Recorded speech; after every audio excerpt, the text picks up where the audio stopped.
finals, because you've already gone through the 9 rounds of day 1, the 6 rounds of day 2, and pushed yourself all the way to one of the latest games that you can get to. And sure enough, both these players now still riding that wave and getting ready to jump into things. Let's go ahead and start off with Sander. He's playing that wild Mewtwo V-Union deck. He has a lot of accomplishments, and he's been playing for a long time. Loves bringing those control styles. We see the regional finalist in 2019, top 4 finish at another regional, and he's been playing since 2017. I'm sure the list of accomplishments even goes deeper than that. And when you compare that to Azul, you've talked time and time again, he's constantly showing up these regionals, putting up good results. But, you know, he was the 2021 Players' Cup 3 champion, so you know that he is very used to being in situations like this. A lot of tense atmosphere, a lot of pressure to still perform. It's been a long day, a lot of Swiss rounds from day 1 and day 2,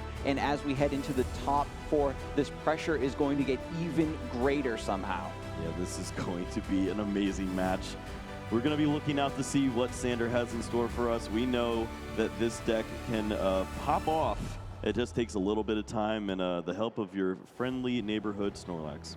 Yeah, Sander has been playing out a lot of very long games, going to those game 3s, the time limit, because of the way this deck functions. So he potentially has had to spend a lot more, you know, mental resources to navigate these games when you're playing a deck that consistently perhaps goes down to almost decking out, or playing a deck that has no Pokemon on the bench and you're all in on just your active to keep you in it. You know, that's a little bit of scary mental fatigue. You're gonna take a little bit of wear and tear there, so to speak. And I'm wondering, as we get into the top 4, can Sander really maintain the level of play that he needs to?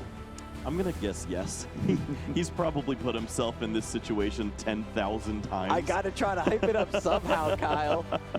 No, this man loves to play cards, throw them down, get down to 3 cards left in deck, and then go infinite. That's how we play, and it is going to surely be the strategy here today. I'm so excited to go ahead and get into the action. Let's go ahead and see what the prize cards have in store for us. We know on Sander's side, not terribly relevant. Tons of Pionia going to be played around. Azul, on the other hand, not the worst either. Going to have plenty of playability there.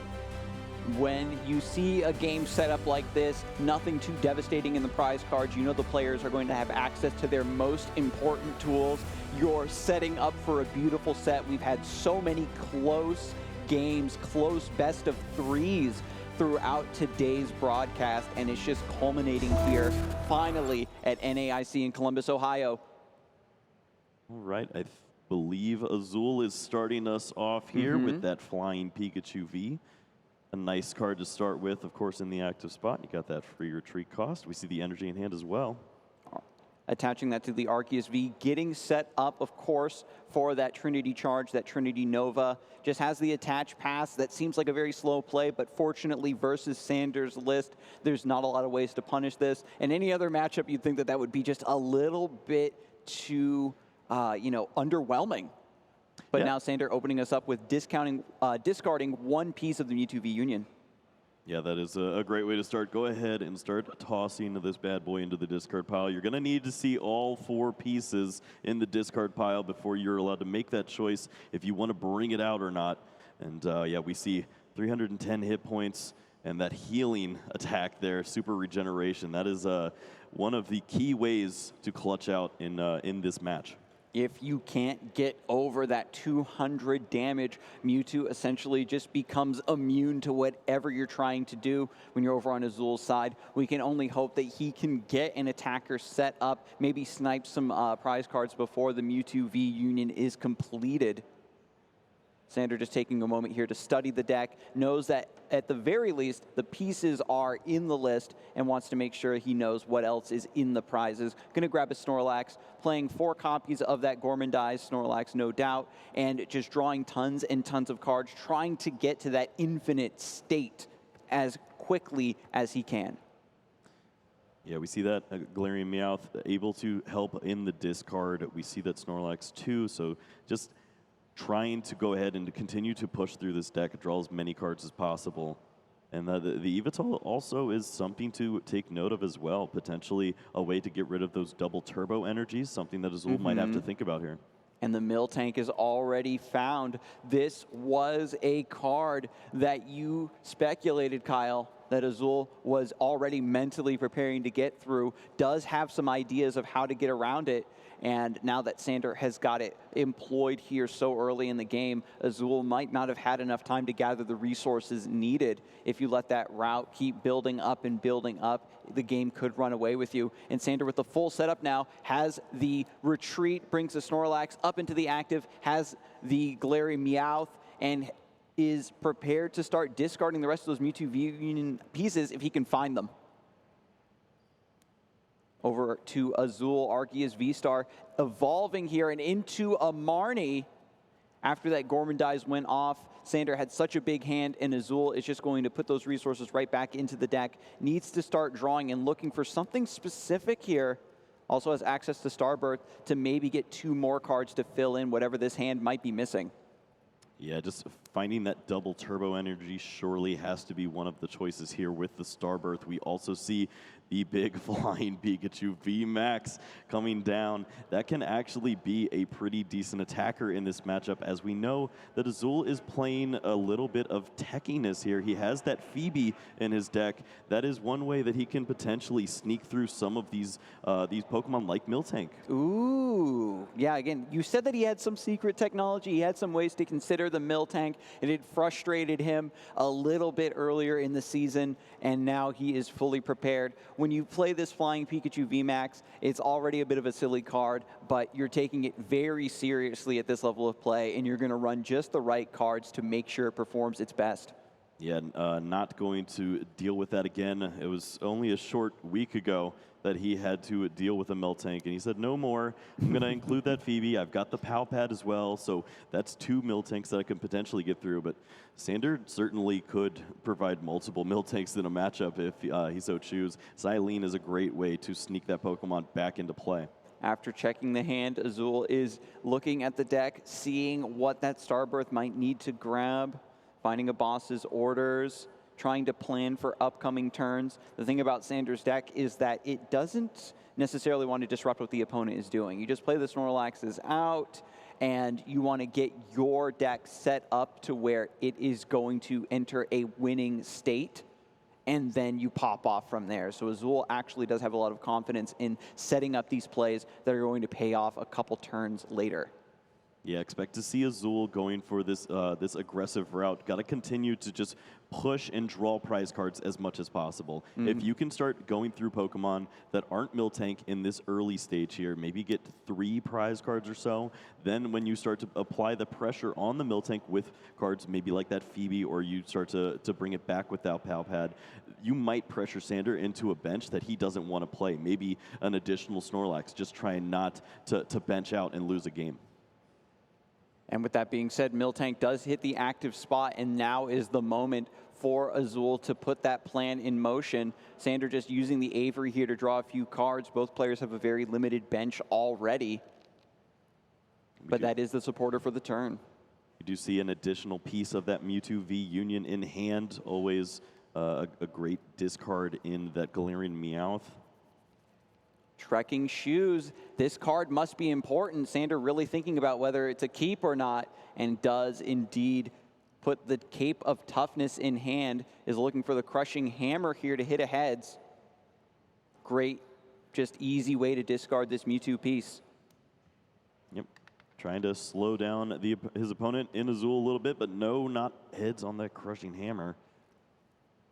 So we're already setting up for a pretty long match, right? Sander's been playing so many games to time, and going back over to Azul, this is the key moment where he can potentially get a big knockout, maybe use that boss's orders, bring something up, get another prize. There's nothing too specific in the prizes that he might be looking for, but it's just about slowly building that lead, because you need to take 6 prizes in this game. You know that Sander's going to go infinite. There's no chance to just stabilize and hold on and hope for a deck out. Yeah, I think we already saw one Galarian Meowth hit the discard pile, and if we see a boss's orders on another, maybe that just makes it even harder for Sander to potentially find a Mewtwo V-Union. Also, does Sander even want to go for a Mewtwo V-Union in this matchup? The Miltank seems pretty safe right now, but of course there is some counterplay on the other side, so got to be thinking of everything here. Yeah, Sander might be focusing a little bit on this Miltank for now, and if he realizes that Azul has the tech, has the preparation to take it down, could perhaps in Game 2 or Game 3 try to rely a little bit more heavily on the Mewtwo. Now we see that Crobat V, that can actually be a decent attacker in some positions. Bidoof coming down as well.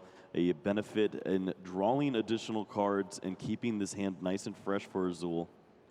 This is a great way to also get around the Roxanne, a card that has really flummoxed a lot of players throughout today and yesterday. And when you already have the Industrious Incisors to just draw a few more cards off of the top, it is a lot easier to get that out, or at least some resources to stabilize after you get put into a brick by that trainer card. I don't think you could draw up a better start for Azul. This is exactly where he wanted to be. He's taking multiple prize cards over the course of these first few turns and really not having to extend too much with his resources here. Yep, grabbing a Path to the Peak. Not too much of a relevant card at the current moment, but Crobat V now on the bench. You have that additional attacker. You know, a little bit of poison damage maybe goes a long way. We'll have to see. But there is finally the discard from Sander. Slowly but surely getting these Mewtwo V-Union pieces into the hand and into the discard pile. Even if it's not a Pokemon you generally want to rely on, you might as well just have this secondary idea cooking on the side. Oh, we are going to see Sander go for that Miltank number 2 now. And this list does play 3 Twin Energies, so Miltank will not just be a wall. It can attack if it so chooses. And that route just keeps building and building and building its damage, forcing Azul to maybe retreat one of these active Pokemon onto the bench. And Sander doesn't mind, right, if you just scare something important out of the active. Wow, what a nice play here, just able to play down that Flannery, and we see in hand there's an Energy, a Cape of Toughness, and a Rose Tower, a sneaky little way to start going through the deck here. Goes down to 0 and draws right back up to 3. Trekking Shoes found. Going to look at the next card, a Crushing Hammer. That's a keep. Going to use it now, trying to discard even more energy. The last one was a Tails. Going to roll that die one more time.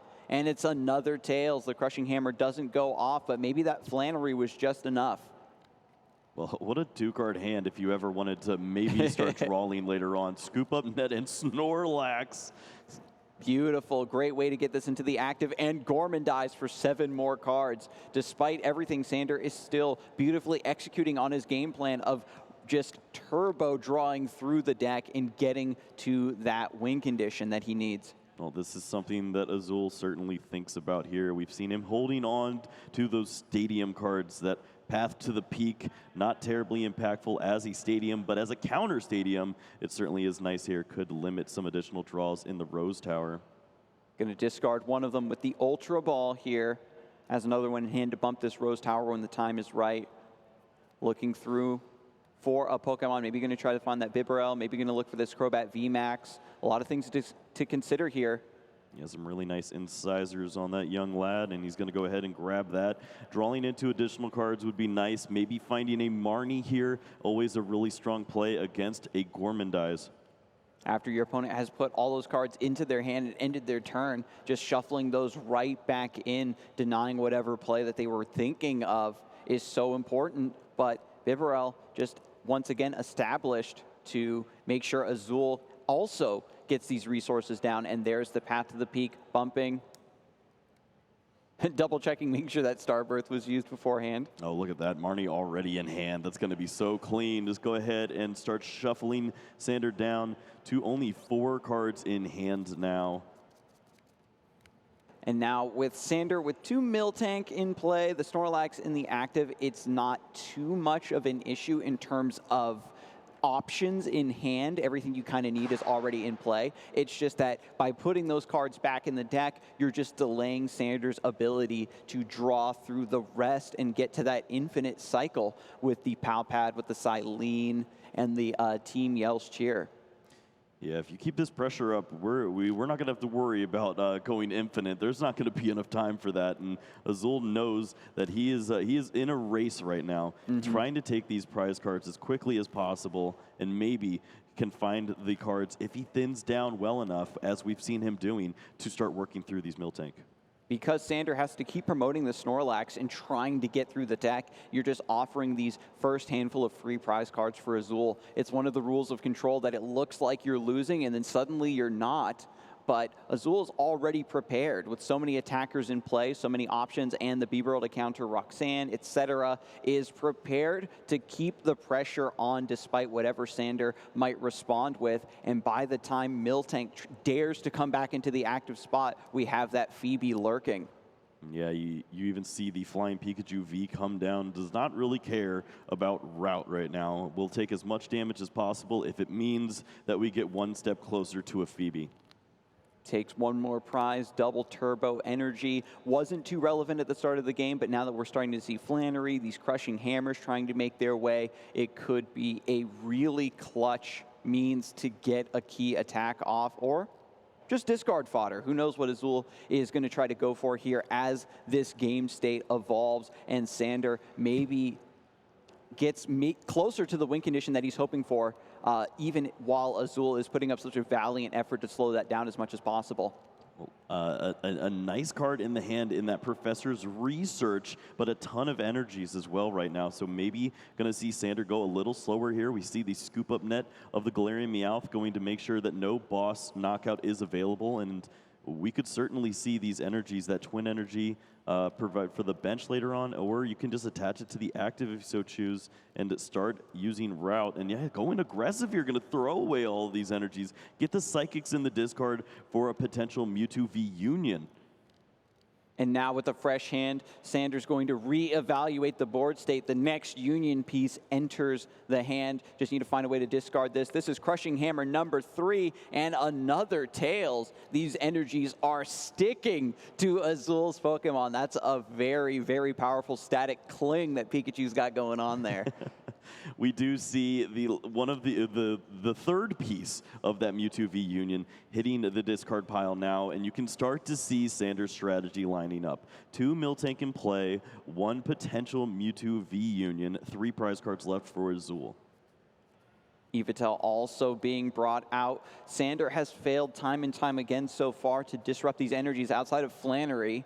And with the Yveltal's ability to also discard special energy, that could be what Sander's looking for to buy just a little bit more time to get over this final hurdle and achieve the control win condition that he has been able to time and time again throughout the NAIC and become such a monstrous threat in the tournament. Well, Sander does not care about attacking in this situation. Just a pass of the turn now. Actually, the max balloon actually just prevents any of that happening anyways. This is the stalemate that we see so often from this deck. And Azul is going to try to see if his cards will assist him in this spot. So we've got Max Balloon making it so Miltank can't dodge the Pikachu, and the Miltank not taking any damage from Pokemon V, thanks to that, what is it, Miracle Body, the name of the ability. And now it's just a matter of who can find their important tech first to break this stalemate. Marnie, number 3, going through for Azul. Marnie Path, the key combo that he said in the interview has been so devastating for his opponents that he's been utilizing in order to get to this point, top 4. Looks like Azul has a little more trimming potentially. The quick ball in hand, so could go a little deeper and then have the Bibarel to fill back up with Industrious Incisors. We saw an Avery earlier, and Azul doesn't really care if the bench gets thinned down. Just going to fail the quick ball. Just, as you said, Kyle, relying on those Incisors to draw even more cards. Just waiting for the perfect opportunity to get the Phoebe and maybe the Pal Pad ready to go. Going to just double check. the wording here. Miltank's been just frustrating so many players ever since it came out in the new set, and it's just been a fantastic control tool, and it's just the part of a healthy metagame. You want all of your archetypes to see play, and you talked about it, Kyle. The poison's finally coming through. Yeah, stealth poison on the Crobat VMAX is a great way to provide an awkward amount of pressure onto this Miltank. And we even saw the reading of the card from Azul, maybe a nod to thinking about a potential paralysis with Flying Pikachu in a future turn. Just, it really got to go for everything here when everything's on the line against this Miltank deck. It's a weird role reversal here, where Azul seems to be the one that's playing towards this slower gameplay, this inevitability. I have the wall in the active zone, and now I have a timer ticking down on these Miltanks. If Sander gets a little bit overconfident, says, I can let one of these Miltank go down, Azul can't deal with the second one, that Phoebe can come roaring out and finalizing that last KO, and Sander could find himself with no Pokemon at all. Path of the Peak now hitting the stage. Azul just trying to find some generic ways to clear the hand and keep the Bibarel cycling through. Oh, look at that. Bibarel's getting an energy. Could we maybe see the tail smash at some point? Tail smash isn't real. No way. Flip a coin. I guess it could happen, right? You know, this is a basic Pokemon, not a Pokemon V that is, you know, can do some damage, and in the right state of affairs, I guess it makes sense. And then it's just going to go for a coin flip. Always heads, every time, right? Tail smash, that's why they call it that. And the Silene is actually already hitting play. Oh, no. A tails, and wow. So many tails for Sander. Was maybe trying to find those crushing hammers, put them back in, and you know, just try to disrupt this energy. So Miltank is going to retreat, cleanse that poison, but still retains that 3 damage counters on it. Oh, we see the big parasol. Look at that. Miltank just has all of the technology here. The big parasol, prevent all effects of attacks from your opponent's Pokemon. Now, this was the main tech, of course, to stop like the B-drills and whatnot, but it's just, the players just countering each other and countering the counter. Azul just working on so many different lines and win conditions all at once. As I said, when you go up against a deck that's approaching the game from a unique standpoint like this, it forces you to also play the game in a very unique way. This is, I would probably say, if you went and interviewed all of the players that played against Mewtwo V-Union, this matchup resulted in some of the oddest games I've ever seen. And the tail smash does not go through either. This is the game of tails right now, Kyle. Nobody can flip this coin to save their lives, and missing that opportunity to deal a nice 100 damage to this Miltank could be very devastating. But to be honest, Sander doesn't really have any way to respond to this Bibarel. Well, I think that Sander's actually holding on to a twin energy right now. That's one of the cards that he held in hand, and we're going to see that Team Yell's Cheer now grabbing 3 of these favorable supporters here. Going to just add a little more to this deck and potentially find those missing key pieces. Flannery, I think, is certainly one of those, potentially getting rid of that double turbo energy at some point. Yeah, continuously bringing that Flannery back and playing it to disrupt those energies, bringing back the Silene to keep the cycle going, and also bringing a Professor's Research into the fold, allowing Sander to draw even more cards and work through the deck. Even though we're at a nice impasse at this moment, Sander has yet to draw through the rest of the deck and get that infinite loop going. Sharon's Care now from Azul. Bibarel is a colorless Pokemon, going to get scooped back up and healed. Going to bring it right back down as a Bidoof maybe. And with Flying Pikachu VMAX hitting the active spot, is this the moment where Azul is going to try for that Phoebe? All right, we're going to just see that max balloon and go from Sander now. Doesn't even take a peek at that card he's drawing. Says, well, I already got my Miltank, so what else do I need? Yeah, just thinking about the overall scope of the matchup. When you're playing a deck like this, Sander, as a control player, is always focused on the bigger picture of the matchup. And with the Miltank in the active, another one on the bench, The Mewtwo V-Union not really looking like a strong enough out here. We just have this beautiful max balloon. It prevents all damage from the Pokemon attacks that are basic of the opponent, and the big Parasol is not going to prevent that. It's Phoebe time. This is a card we have not seen in a long time, but sure enough, this is some nice technology here with the ability to just go through this Miltank right now with your VMAX Pokemon. Yes, it's finally time, Kyle. The Phoebe and Palpad combo are here. This is what Azul had been buying all that time and waiting for. These cards to be available and set up the double Phoebe to answer both of these Miltank. And Sander, at the very least, can hopefully get some other Pokemon onto the bench. Yeah, that last supporter is the one thing that Azul was really trying to consider. Do I need to maybe work in a Sharon's Care if I go for big Bibarel plays on a third Miltank if Silene were to sneak it back in? So give yourself every little out potentially that you can find. The Sharon's Care did come in handy, again, to get that Bibarel out of the active spot as well for a free switch, trying to maintain your energy. You know that it's all under fire from Sander's deck. With the Crushing Hammers, with the Flanneries, every little bit of energy you need to keep it in play as much as possible. Well, we see that energy coming down onto the Crobat VMAX, maybe thinking about that Mewtwo V-Union potentially rearing its head in some fashion soon. Trying to get that poison down, right? You're forcing, it's one of the rare things that you can do to force Sander into a different line. Sander is more than happy to maintain this current state and just draw card after card after card, thin through the entire deck, and then go into the infinite loop and beat Azul in this first game through deck out. But with the poison, you can keep that pressure on, and Azul closing in with only 2 prize cards remaining. Sander on the Trekking Shoes. Gets another Trekking Shoes. Going through the deck, has a Flannery at the very least, another Snorlax. We don't have time to cook.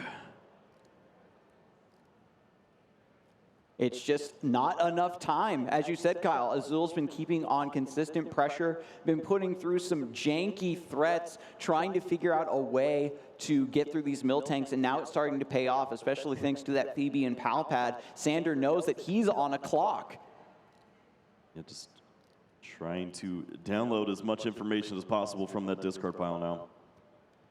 And you know that Sander is probably feeling an unusual amount of pressure. So many matchups, he said, over the course of the tournament are free, and he was fighting to just play them out. We're just going to bring up the Arceus here. Here's a situation now. We see that the energy is in hand for Azul, but can he thin down tight enough to get to that Phoebe? Double turbo energy attachment for the turn. Just going to throw everything away with the professor's research. 7 cards. Is one of them a Phoebe? Come on, Azul. Don't be such a tease. Show us the hand. We do see it, but that's going to obviously have to wait until the next turn now. We do see the poison coming down, and that is a nice play here. Just go ahead, work that in, bring up this huge Pokemon VMAX into the active spot, and let the poison do the work for you. Sander just not finding the right cards right now. Yeah, you've got to bench something if you want to retreat to get rid of this poison. Oh, just going to pass. It ticks up one more turn. Free retreat on the Flying Pikachu VMAX, and the second Phoebe is found. That is going to be all of Sander's Pokemon knocked out, and Azul takes game 1. That was definitely the most wild thing to watch. Trying to work your way through so many awkward scenarios, take all of those prize cards, and having to work through 2 Miltank, one with the big Parasol as well. Just lost the ability to use those special conditions that were eating away at the Miltank previously. Finds the Phoebe, understands exactly what he needs to do to get through the matchup, and played it near flawlessly. The opportunity to see such unique decks go head-to-head like this in such a big tournament so late into the tournament is a joy. Azul really showing that if you anticipate something that you know, gave you problems earlier, you can change your deck, make it a little bit more resilient towards those threats, and play to the outs.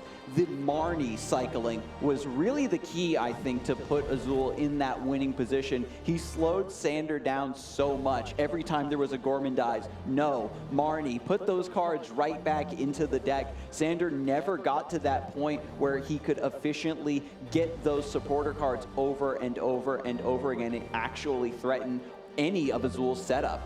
This has to be frustrating for Sander because, and at some point, Azul did certainly tech for a matchup like this, and having the Phoebe as an answer for the Miltank. But a lot of these techs are inadvertent. The Crobat VMAX is ridiculous, getting that poison damage in, and then just also having the ability to knock out a Mewtwo V-Union due to the Dark weakness. So there's so many awkward scenarios that Sander has to avoid, and Azul has just the right amount of cards if he starts with that aggressive, the aggressive play that he did in game 1.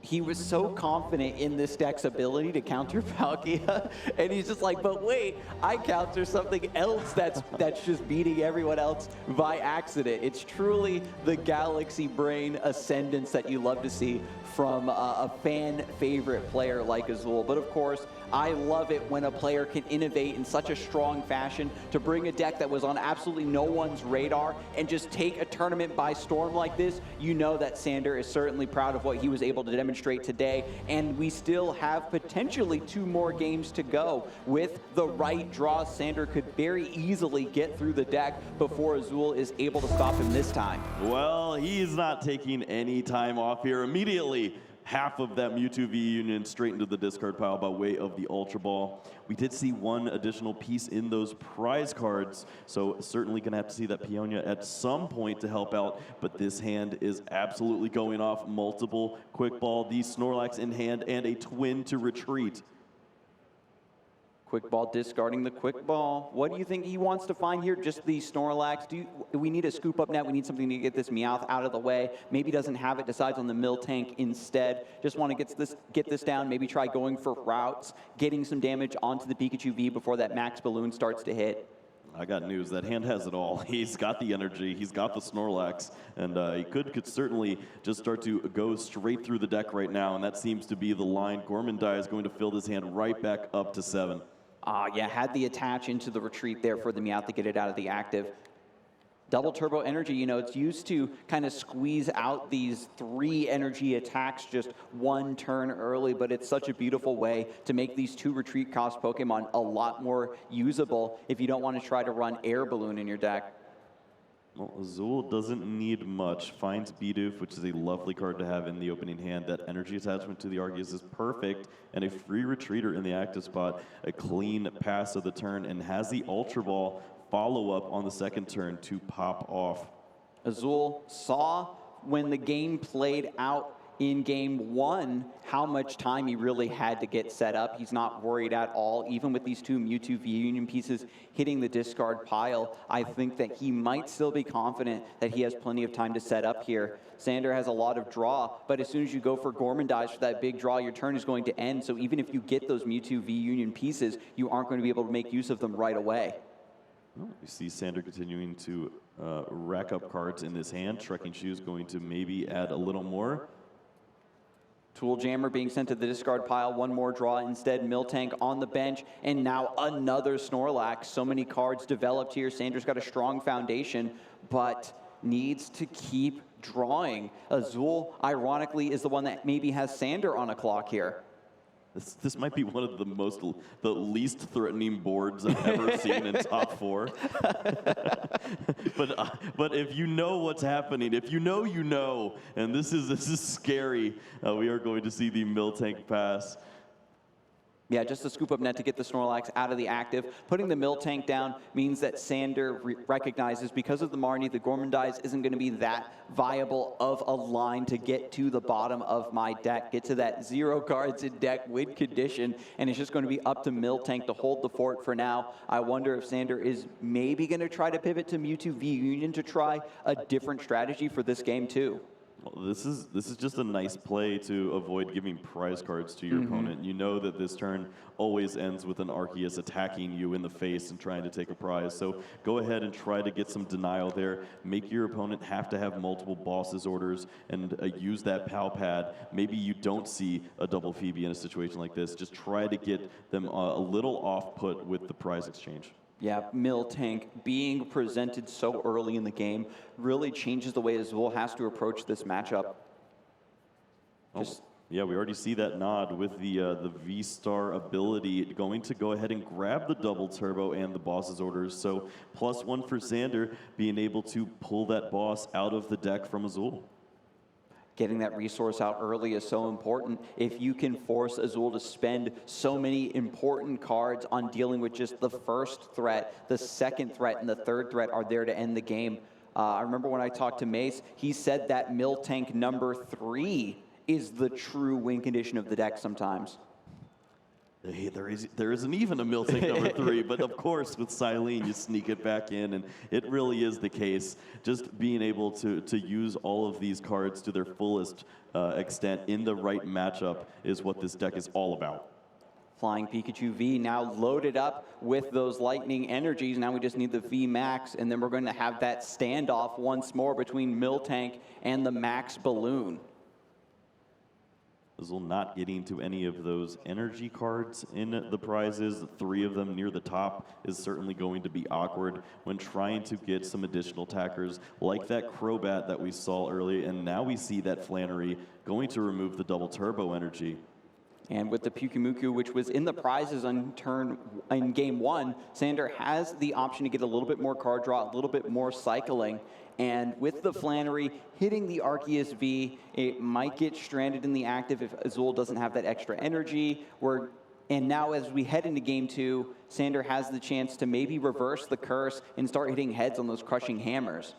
This is a much more scary game from Xander, just having the Miltanks and having a lot of the pressure right now, being able to cycle these supporter cards that are really starting to have an impact now, getting a hand of a relative size and then starting to just take away piece by piece at every resource that Azul has. And Azul now with the draw for his turn is going to try to find a way to get the resources he needs. And there is the Marnie, still beautifully timed. Xander, even without the Gourmandize, was working on a pretty big hand. Some important resources, obviously. Going to draw to 4, Azul up to 5. Let's take a look at what he's got. You would love to see some industrious incisors, and there it is. Right in the window is going to be a nice little find. The Evolution Incense 2 to go and find that Flying Pikachu VMAX. Beautiful. You can't ask for much more. Flying Pikachu VMAX was the key. It had a little bit of pressure thanks to the Phoebe, was able to stall a bunch of turns using the Max Balloon in the active spot, but actually reconsiders. Yeah, I think there's an Ultra Ball, so just thinking about thinning down a little more and not going to need all of those extra Arceus pieces. Nice little find there in Azul just to get some extra cards off the Industrious Incisors. Yeah, just that extra efficiency. It's these micro decisions that really, you know, are the difference between the top 8s and the top 4s, the day 1s and the day 2s. Azul just going for the thinning is winning mindset here for sure. Yeah, he's playing like a day 3 right now. This is some pretty great gameplay right now. Bibarel does come down. Obviously one of the main attackers in Azul's deck to get him to this point here. Has the Phoebe in hand.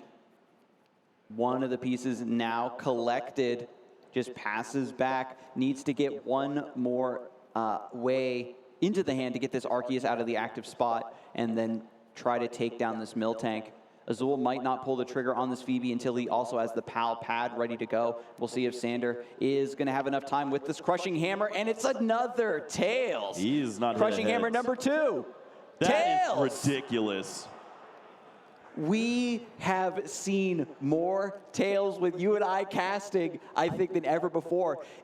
Especially when the pressure is on, Xander cannot get this card to work. is unreal, especially with the amount of lightning or just energy in the disc in the prize cards alone. This would impact Azul's board so much if any of these were to fall. But no, we can't see any impact right now, and Sander just has to continue to use his energies as a way to retreat, and he's trying to build back a hand with this Snorlax right now. Gets the Gorman dies and has to pass away the turn over to Azul.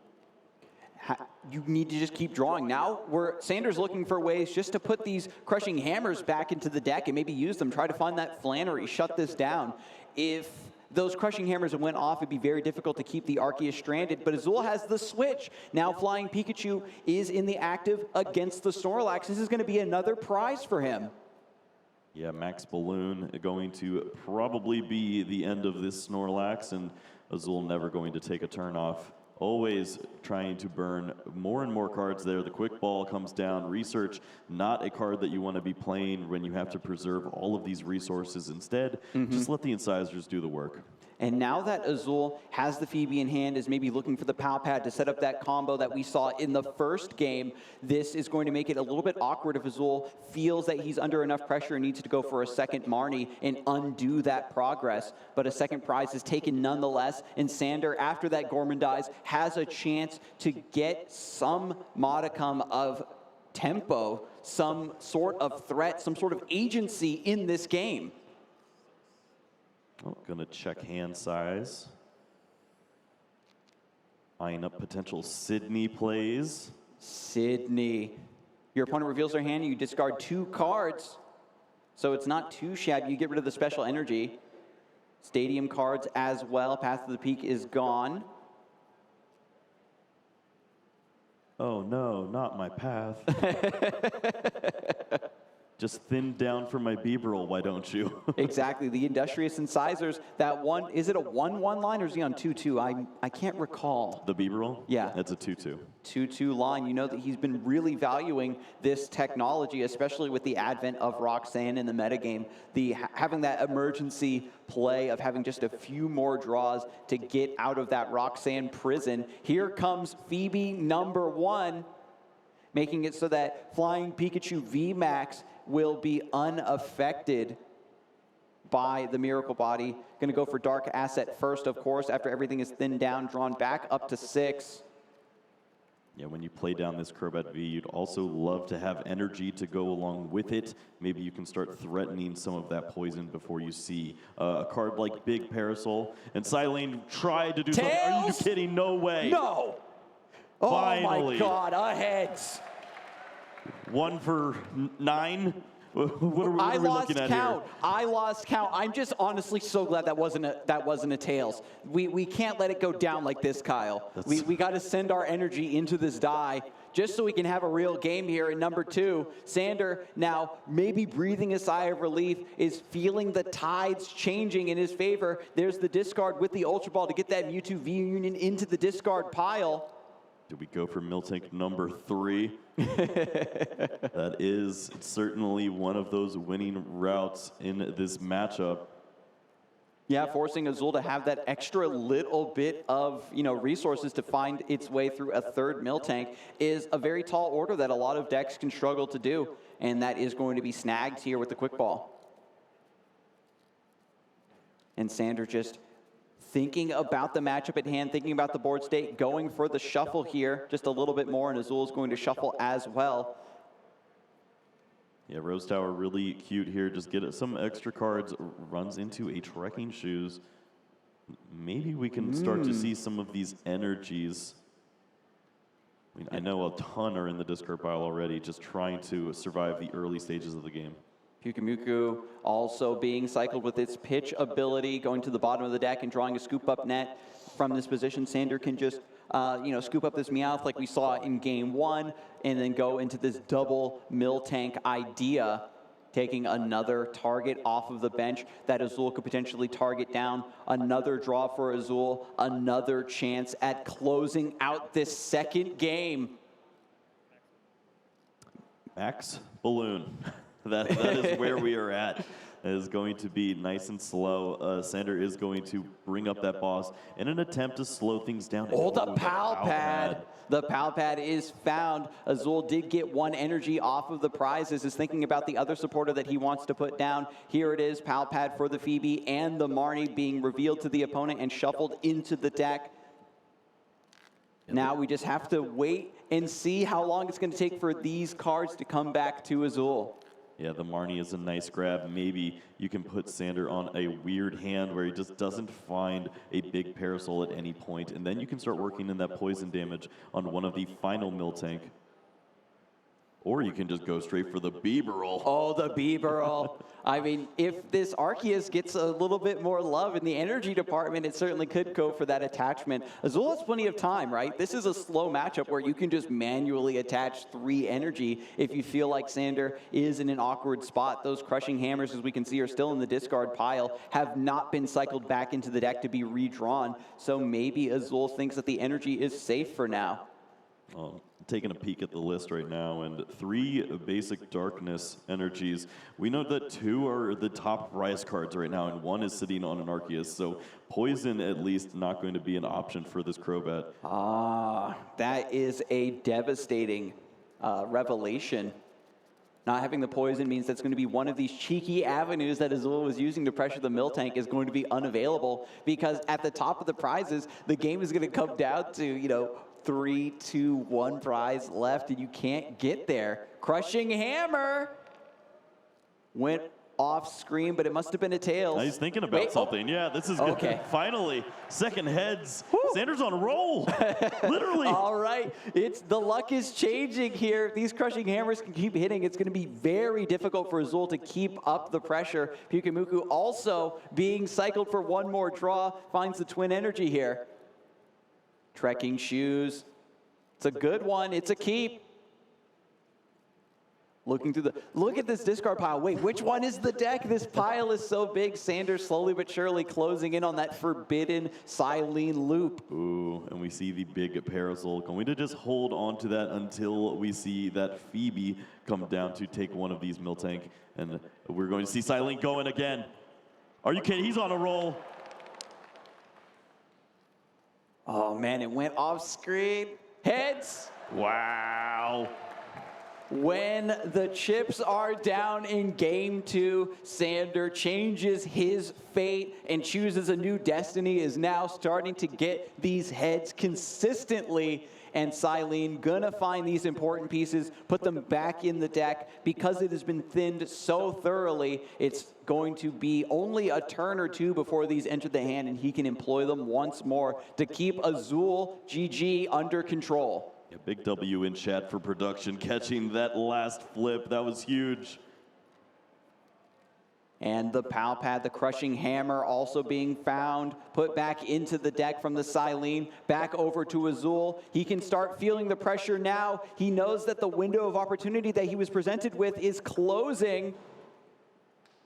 Gonna look through the discard pile, make absolutely sure that he is aware of everything going on in this situation, but has to pass, doesn't have the resources yet. Pal Pad off the top, gonna put Silene and Team Yell's cheer down. The deck is thinned just enough that we're gonna start seeing that Crushing Hammer rear its ugly head over and over again. And the way that Sander's been piloting this, you know that multitudes of coin flips for heads are coming down the pipeline.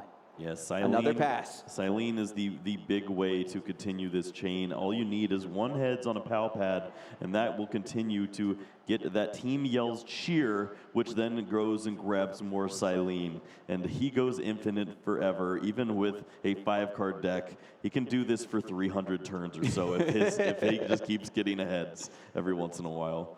And Peonia now manipulating the prizes here, and this is a deck that again uses those prize cards as sort of a second hand. Just going to put the scoop up nets in there. You don't need them. Has this Crushing Hammer now.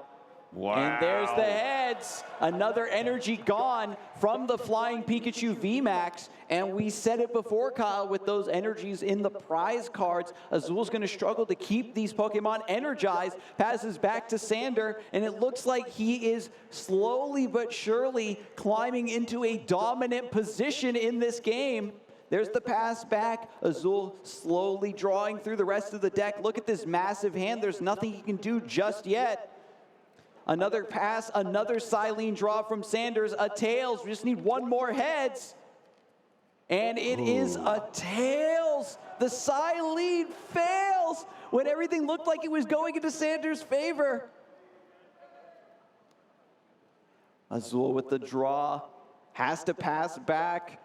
So much riding on all of these dice rolls. No. Another tails. It's getting away from Sanders, slowly swinging back into Azul's territory, perhaps. A draw of the Avery. 3 more draws from the top of the deck. Has the Pikachu. Has a... Oh my goodness, I don't even know what he can go for here. Just trying to facilitate this infinite loop. The deck is almost thinned through here. And Azul over there with his 20-card hand, gonna just have to keep passing. There are definitely levels to this game right now. Maybe Azul already understands that this is one of those unwinnable states, but you have to think about... Heads, tails, can still find one more card to put back. It's the Pal Pad. You have to start thinking about the time aspect. This is something that Azul would like to play into because he understands that if he gets into a game 3, he's going to be the one who can take prize cards. And if we ever found wacky sudden death scenarios, he likes taking prizes. Phoebe still in the hand, but now we need energy to somehow find its way back onto these Pokemon so they can attack. So many cards available to Azul, but it doesn't matter how many cards you have when you don't have that missing piece to convert. The deck's so thin, Sander gets that Pal Pad immediately.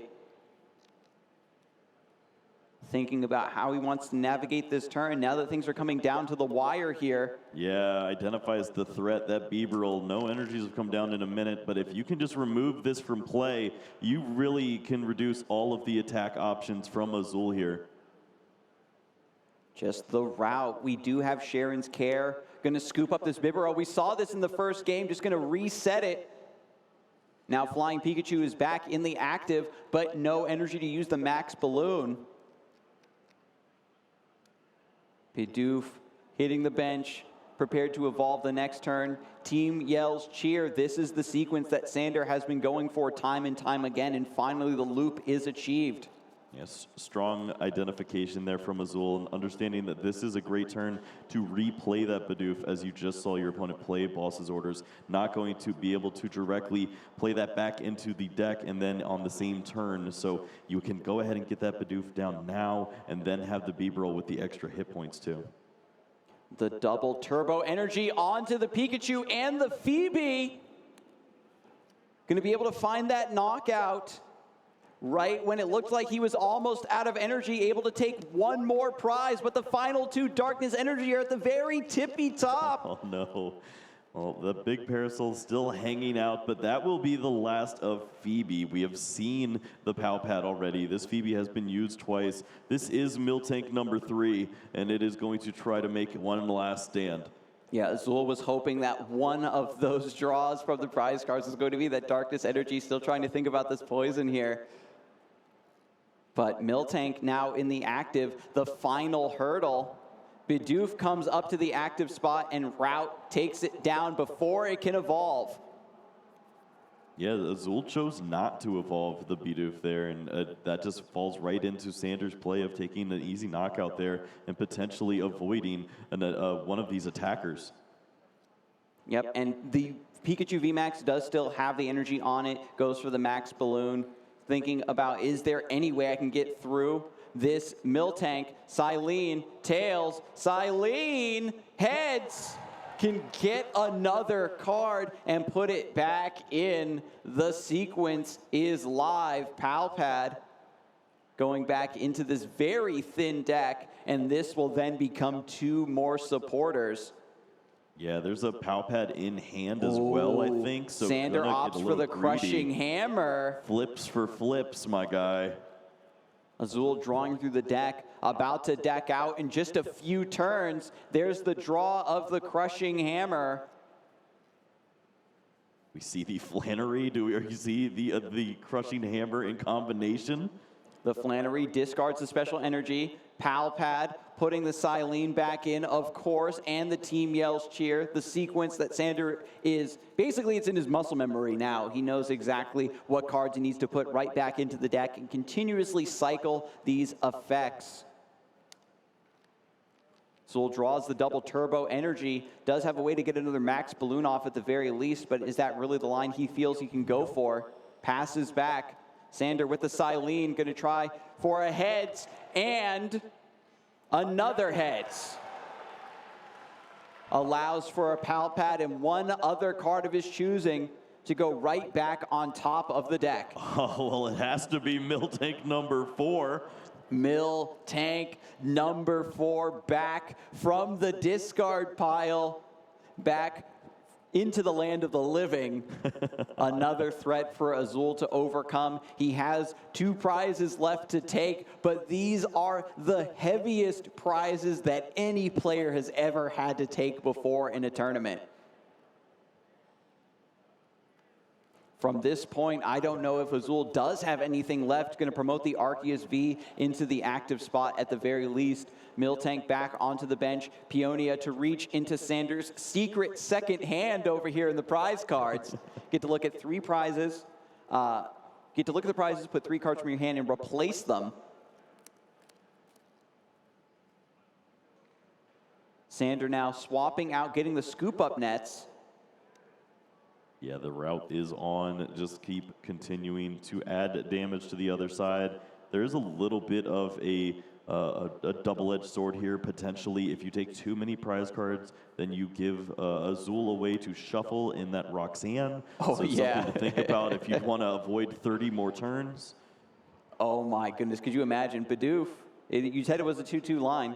Another chance for a Bibarel to come out here. Find another attacker. Goes for Evolution Incense. Looking at the deck, seeing what's left.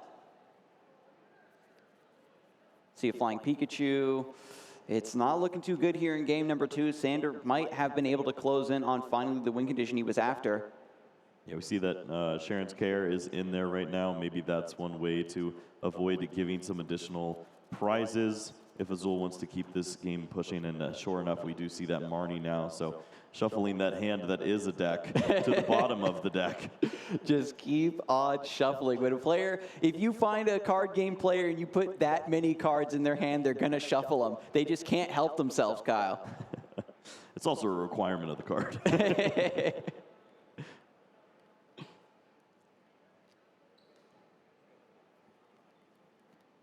All right, so now everything that was in the hand back in the deck. Azul just buying himself enough turns here. And the shuffle back in with the team yells cheer. Sander has this very consistent pile of powerful cards that can be drawn turn after turn. And now the Pyukumuku with the pitch here. Goes to the bottom of the deck, you draw 1 card.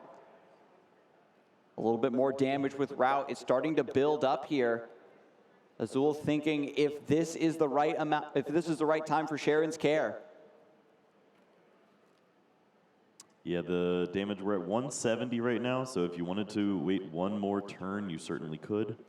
And that seems to be the line for Azul. Just go ahead and make the most use out of this. Silene flipping heads again. 2 heads, let's go.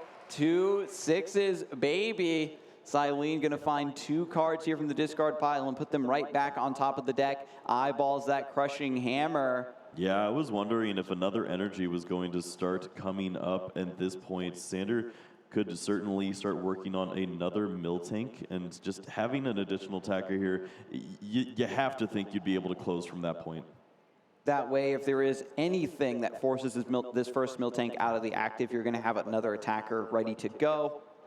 Another route. This Arceus V taking a beating in the active spot. Can't really do much with not any energy available. And there is the Sharon's Care. This means this darkness energy that is attached to the Arceus will go back to Azul's hand as well. And I wonder if the reattach can happen at some point. Yeah, we see the capture in hand, a double turbo in hand, so maybe Crobat could start to work on some plays soon enough, but we're just going to see that max balloon now and try to work in that stalemate. And there's the pass, a draw of a lightning energy. But we need some other way to get through this Miltank, unfortunately. And because Azul has 2 prizes remaining, it's not just this first Miltank that needs to go down, it's the next one that needs to go down as well. Crushing Hammer finds a Tails, not going to be able to discard the energy this time around, but Silene is going to put that right back on top. Heads and Tails, what is the one card that Sander wants? Yeah, immediately brings the Flannery up to the top, and that's going to be a real nice way to remove that double turbo energy. Slow down this flying Pikachu. Azul understands the situation and says, well, I'm going to try to attack next turn. Yep, and there it is, the Flannery again right off the top thanks to Silene. Takes away the double turbo energy, the darkness energy from the Arceus and the Sharon's Care being reattached to the flying Pikachu VMAX. Max Balloon still keeps popping off and buying Azul turn after turn here. Yeah, doing this with 3 basic energies is exactly where Azul wants to be. It's so much more difficult for Sander to find the Silene, flip enough heads to bring in Crushing Hammers and not also deck out, and then also flip heads on the Crushing Hammer. So with Flannery, so much more easier of a combo. Palpad finds once again the Silene and the Team Yell's Cheer, putting those back in, down to 2 cards, now back up to 4. And we have the potential for Sander to try to go for another lockdown play, with the Flannery and the Crushing Hammer being revealed here. Crushing Hammer rolls ahead. Oh, that's such a big flip. I think that Azul is down to just special energies from this point. Just keeps drawing cards. No more Max Balloon to buy time. Looks like Bibero might actually go down to this route. Silene now with the heads. And the other one ahead. Wow. Sander not afraid to put some oomph into these dice. They keep rolling way off to the side. So now Palpad is grabbed, and one more option. Just going to take a chance to consider what supporters from the Palpad are also going to go back into the deck. Yeah, Sander probably knows Azul's list. It hasn't changed terribly too much from Milwaukee, where Azul was able to get a 10th place finish. So might understand that there's a few more dark energies floating around in this deck. May not know that they're sitting at the top 2 prize cards, however. And so with the big discard pile being given back to Azul, Sander is locked into the play that he wants to make here. Crushing Hammer also put back on top of the deck with the Silene. Bibero goes down. Flying Pikachu hits the active spot now once more. Wow, what a nice card to find whenever your Pokemon gets knocked out. Lightning energy can fly right back up, and that was something that Sander was targeting right there, trying to remove all of these lightning energies. Now with Raihan, the energy attachment from the discard pile can look through the remainder of what little deck there is to find one more card of his choosing. Almost able to get away from the Max Balloon and that 1 lightning in the attack cost. So I have to take a card. Yeah, that's true. You can't choose not to. So he just has to think, which card do I even want to put in my hand here? Yeah, energy or a way to shuffle back this hand seem like strong plays. Just continue to buy as much time as you can. And so with the Max Balloon, heads. Ooh. That energy that was valiantly recovered by the Raihan goes right back into the discard pile. And it's back over to Azul. Running out of options here. Finds the capture energy. Is still able to keep chaining these Max Balloons. Getting turn after turn to still think of a win condition. Just eating up the timer here. And this is what Sander wants, right? This is what Sander expects, even when the games are going directly in his favor. He knows that they're going to go to time. It takes so long to grind your opponent out. Yeah, he likes that when he wins the first game. It's a little more difficult when you're fighting to win a prize exchange with this deck, and then you know that you have an inevitable game 3 on your hands against a deck that's pretty aggressive. I wonder if Azul can replicate that really amazing game 1 showing, but Sander's just recognizing that I can be a little bit more aggressive with these Miltank at the start of the game. Team Yell Cheer coming off the top thanks to Silene. Going to find a Silene and a Flannery and Silene number 2 to shuffle back into the deck. This incredibly thinned, consistent engine is sort of a dream for a lot of Pokemon players, right? You think about consistency and searching through your deck through the cards you need, but what if your deck was just made up entirely of the cards that you needed? Pretty good, right?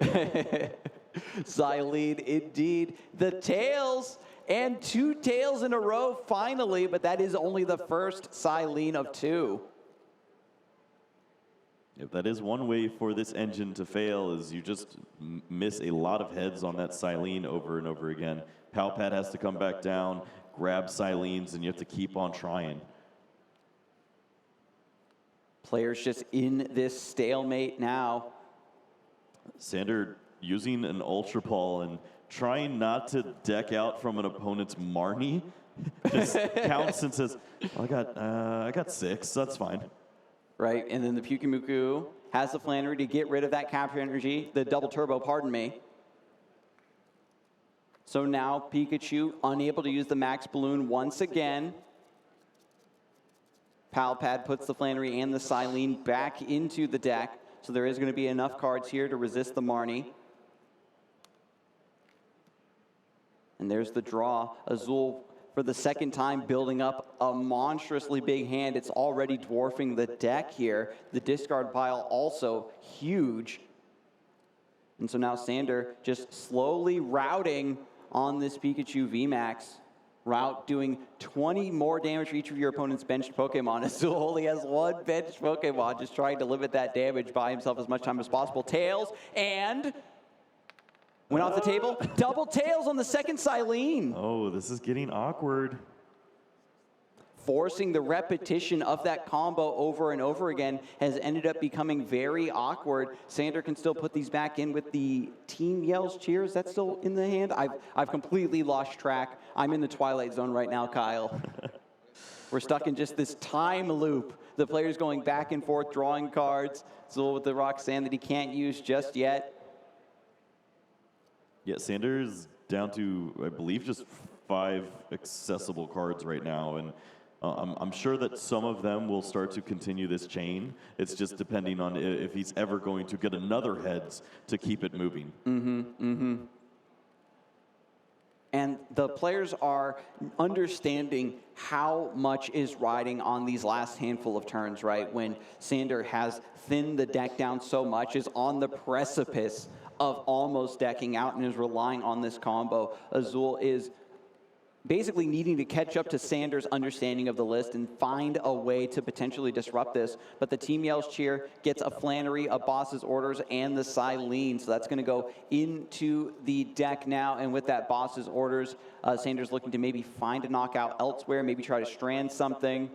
Another route onto the Flying Pikachu VMAX. This is still a VMAX Pokemon. It still has a lot of HP to eat through. Well, Azul is holding out, and we see that the Flying Pikachu VMAX is taking a ton of damage throughout this process. Let's Tails. Pause for Silene flips. And Tails. Oh, that is 6 in a row. That is not good. And we see the damage starting to compile, and honestly, I think Azul is okay with this Pokemon potentially falling, because that means that a Crobat VMAX could start to work its way into the active spot if he ever wanted to just pass for 30 turns. But we're going to see the Flying Pikachu V come out, and that takes a little extra damage here now with the 50 coming down from the route. Yeah, with more Pokemon on the bench, Pyukumuku now with the pitch goes down to the bottom, and Silene is the final card. Heads and tails. Yeah. Okay, so that's what we needed. Palpad is still able to be found and put back into the deck. Another route onto the Flying Pikachu.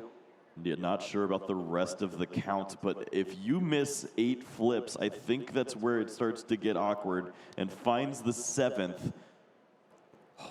Things were about to go really dire for Sander, but now being able to put that Palpad in, the cycle begins anew. We've got Silene and Team Yell's Cheer. Azul down to 2 cards left in the deck. Draws and passes back. Sander with the pitch. Draws. Finds the Team Yell's Cheer, I believe it was. Another route. Azul down to 1 card left in the deck. Passes. Down to just under 10 minutes in this top 4 match. Heads. And heads. Ooh. So Sander bringing it back from the brink here with some heads flips.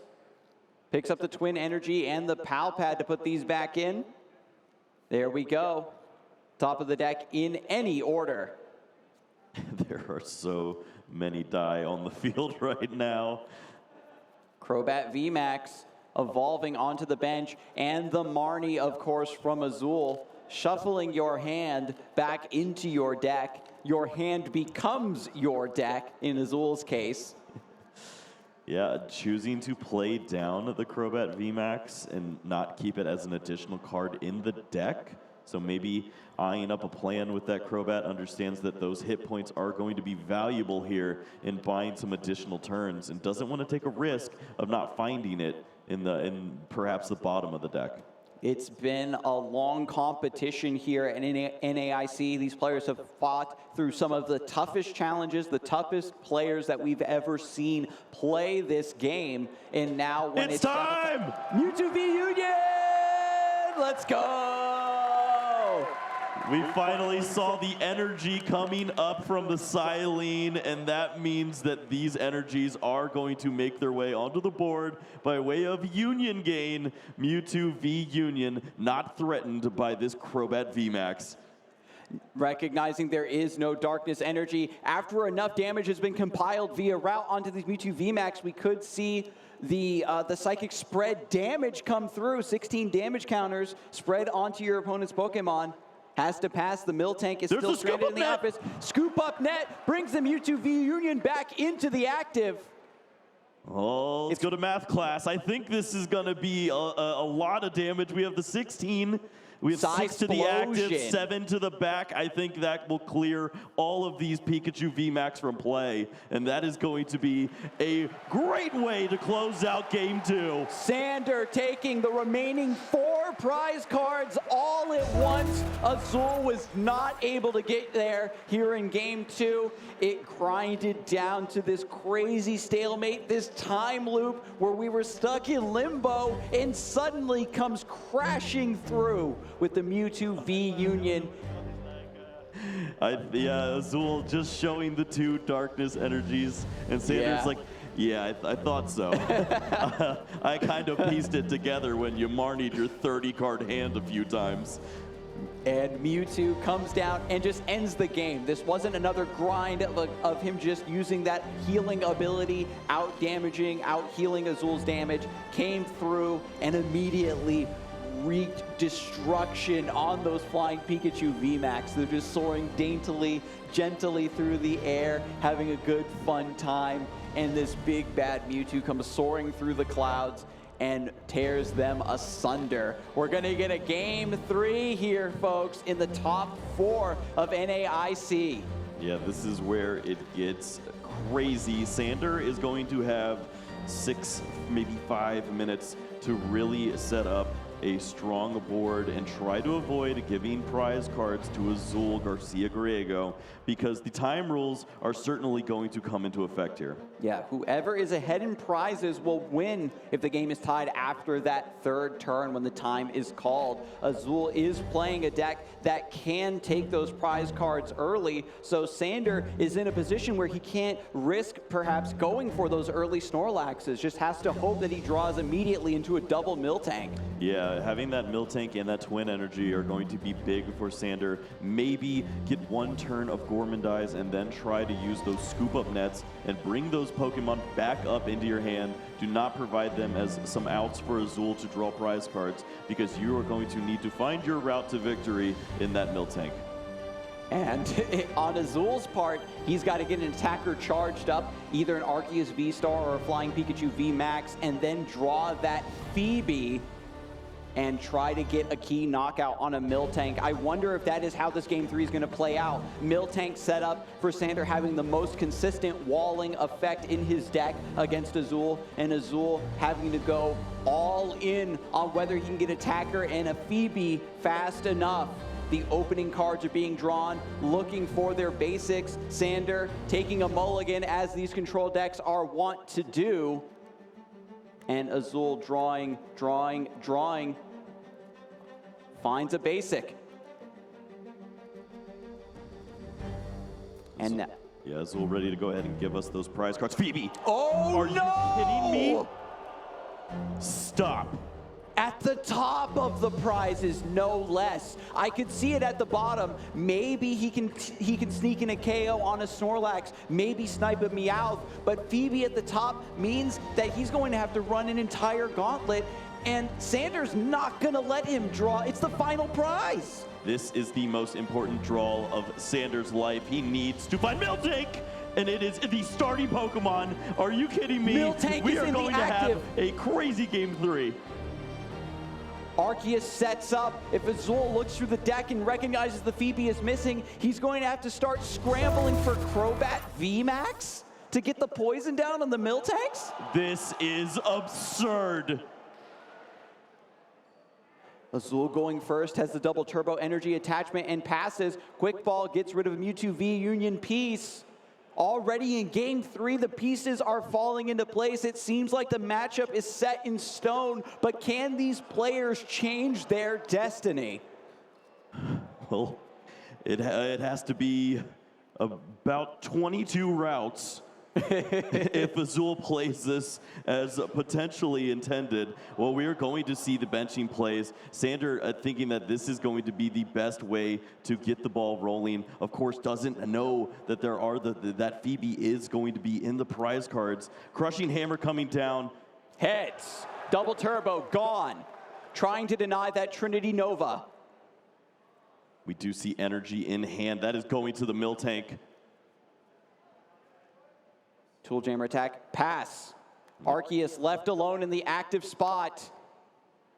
Azul has a Marnie, reattaches the second double turbo here, and now the Marnie needs to look through the deck, trying to find something else to bench, something to pivot to, but no attack going to come out of the Arceus just yet. Yeah, this is certainly a susceptible draw now. Azul would love to find a way to search a Pokemon and does find a Quick Ball. Also, we do see that flying Pikachu, so we'll be able to accelerate these energies onto the flying Pikachu V right now. But I don't think the rest of the hand was very strong. Doesn't have access to an Arceus V-Star on the following turn. Yeah, it just goes for the Trinity Charge, deals no damage, but at the very least gets the energies onto these benched Pokemon. Azul also going to take this time to study the deck, can see the Phoebe's missing. Well, shucks, we need that. And now with the time ticking down, both players are in this, breakneck speed where they're taking their turns almost simultaneously. There's the energy attachment, 1 darkness energy, 2 lightning energy onto the flying Pikachu V. Miltank still in the active, but there are 2 fresh targets with the Snorlax on the bench. Maybe Azul can still get there. Yeah, the top decks need to be live for Azul, if I read the hand correctly.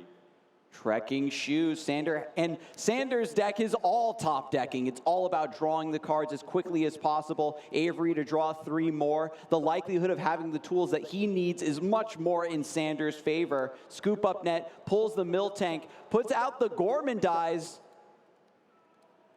Yeah, this is a big hand right now. Going to try to slim it down a little bit with an Ultra Ball. This is going to be a game that's decided within 1 or 2 prize cards. Azul has some key targets in play on Sander's side, but has to find a way to get this flying Pikachu V into the active and get it evolved and take down this Snorlax. Yeah, I missed that there was the Quick Ball, of course, that could grab the Crobat on the following turn for Azul. So if that is in deck, that will be an option to continue to draw a little deeper. Sander just shuffling the deck now. Taking a big risk here, not going for just a solo Miltank. Puts the Snorlaxes down, still committing to his normal game plan, his standard win condition. Fully fills up the bench, trying to power up some sort of game plan. The Gormandize still going to draw him back up to 7 from this empty hand. Yeah, this is where you want to be, getting this big hand, but unfortunately, with the way that the time rules are going to work, potentially could be losing a prize here in this Snorlax. 7 cards over to Azul. When was time called? Who's 0? That was so close, it was right on the border. We'll have to get official word. We do see that quick ball, and surely you have to think that Azul is going to try to dig deeper in this deck. Finds the Crobat V, trying to get this extra attacker online, having access to that Venomous Fang potentially. Oh, this is so down to the wire. I'm speechless. Game 3, one of the zaniest matchups we've ever seen here in the top 4, going all the way to a Game 3. We're getting word now that Azul is turn 0. An energy attachment to the Arceus, just looking for an evolution here. Ultra Ball is off the top. Double Bibarel. Ultra Ball gonna find a Pokemon of Azul's choice. Discarding 2 cards can get that evolution after all. Just thinking, agonizing over what should be discarded at this point. Ultra Ball goes a-searching, and there's the Arceus VSTAR. Yeah, that is going to be very nice here. A prize card all but sealed now for Azul. And it has plenty of time now. This is turn 0. You have access to a Bibarel and can shuffle with that Marnie now. Maybe put Sander on a worse hand and make it impossible to find a potential prize card. Yep, so just going to draw here, has the path to the peak. Boss's orders, really great pickup here to maybe get a second prize if the game calls for it. And there is the Trinity Nova. Azul gonna take 1 prize card here in Game 3. It looks like the timer and the rule set in his favor. Miltank needs to try to find a KO to even this up. The bench is pretty full. The route can do enough damage. Does Sander have the boss's orders to maybe bring up this Bibarel? It's asking a lot of the deck right now. You can take a peek at the hand. We see the Rose Tower, a scoop up net, and Kyukamuku. You can pitch that and maybe draw into a piece. Really just looking for Twin Energy and Boss. Bring up Bibarel, and maybe you can 2-hit that Pokemon. Is there a world where you, is one of the needed pieces in the discard pile, maybe early Silene, try to flip those coins, put it back on top, draw it with the Rose Tower if you're able to thin down further? But Sander already recognizing that things are getting pretty dire here in Game 3. Unfortunately, Azul had the tools and resources to really draw things out in the second game because he was able to take the win in Game 1. Is it slightly advantaged here going into Game 3? Yeah, Quick Ball is going to grab the Meowth, and that will continue to be a way to thin this hand down. Maybe the Rose Tower gets just a step closer to finding the right pieces. Yep, just discards the Flannery and the scoop up net. Look through your deck for the Galarian Berserker that is not there and shuffle your deck once more.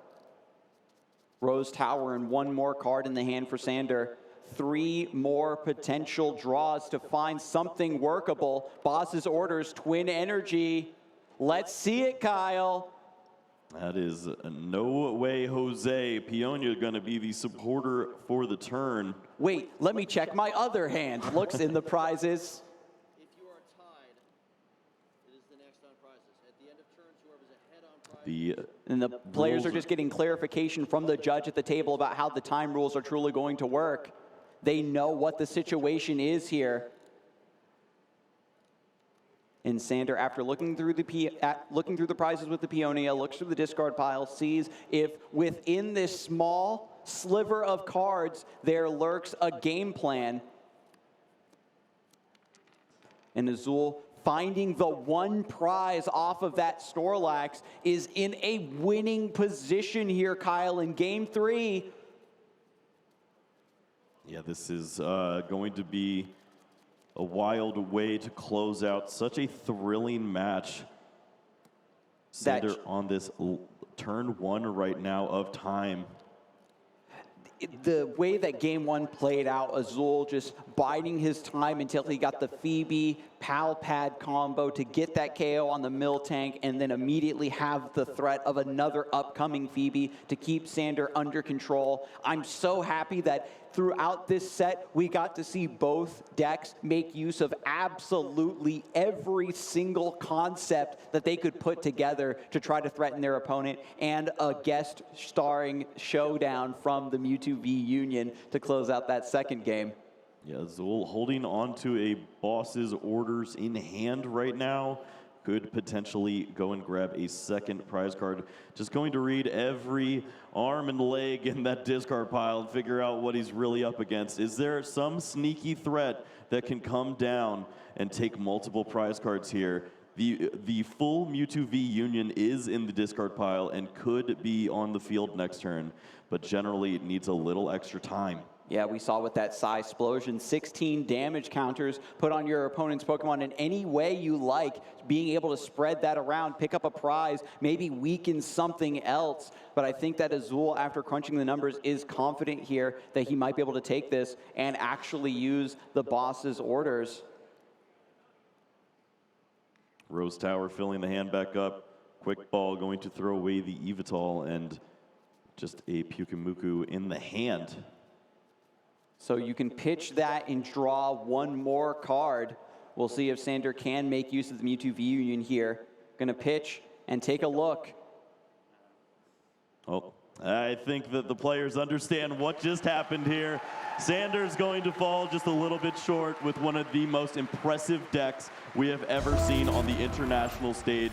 What a surprise, what a treat. But in the end, it is going to be Azul Garcia Griego making his way to the finals here at the North American International Championships. A deck that no one had on their radar. A complete wild card brew of a Mewtwo V-Union plus Miltank absolutely rained terror down on day 1 and day 2 of NAIC, is finally put to its end by the People's Champion, rocking that Flying Pikachu VMAX, a card that was literally printed as a love letter to the fans. Azul has shown what it is capable of when there's a strong, lightning-weak Pokemon at the top of the metagame in Palkia VSTAR. Yeah, Azul and Sander, both two players beloved by the community in completely different ways. Sander with that wild deck build